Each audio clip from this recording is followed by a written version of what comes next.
కాంగ్రెస్ పార్టీలో ఉన్నప్పుడు ఢిల్లీ నుంచి సీల్డ్ కవర్ వచ్చేది.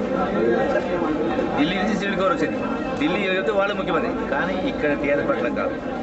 తెలంగాణ రాష్ట్రం సాధించిన కొరకు ఒక వ్యక్తి అంటే ఒకే ఒక్కడుగా మొదలుపెట్టి 14 ఏళ్ల కింద 4 కోట్ల ప్రజలను సంఘటితం చేసి ఒకటి చేసి రాష్ట్రాన్ని తేవడం.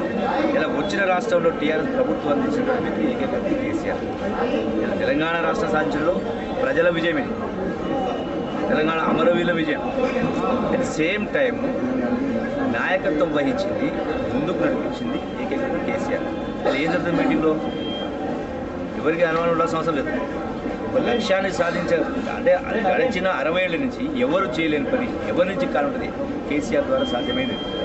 ఇలా తెలంగాణ రాష్ట్రం సాధించడం ఎంత ముఖ్యమో, ఏ ఉద్యమ స్ఫూర్తితో తెలంగాణ సాధించడమో ఇలా అదే ఉద్యమ స్ఫూర్తితో తెలంగాణ రాష్ట్రాన్ని కూడా పునర్నిర్మాణం చేసి భారతదేశానికే తలమానికంగా ఉండే తలదన్నే విధంగా మొత్తం యావత్ భారతదేశమే తెలంగాణ రాష్ట్రాన్ని ఆదర్శంగా తీసుకునేటువంటి స్థాయిలో చేయాల్సిన గురుతర బాధ్యత టీఆర్ఎస్ పార్టీ. అది ఎవరి వల్ల సాధ్యమవుతుంది? ఇంకెవరి వల్ల సాధ్యమవుతుంది?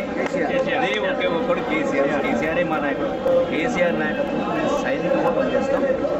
ఉద్యమ స్ఫూర్తి చిత్తశుద్ధిగా నిజాయితీగా ప్రజల ఆకాంక్షను తెలంగాణ టీఆర్ఎస్ పార్టీ మేనిఫెస్టోలో ప్రణాళికలు ఏదో అక్షరాలు పొందుపరచడంతో ప్రతి అక్షరాన్ని కూడా వాటిని నిజం చేసి వాటిని అమలు చేసే ప్రయత్నిస్తాం. దానికి మా నాయకుడు కేసీఆర్ నాయకత్వం మేము సైనికులుగా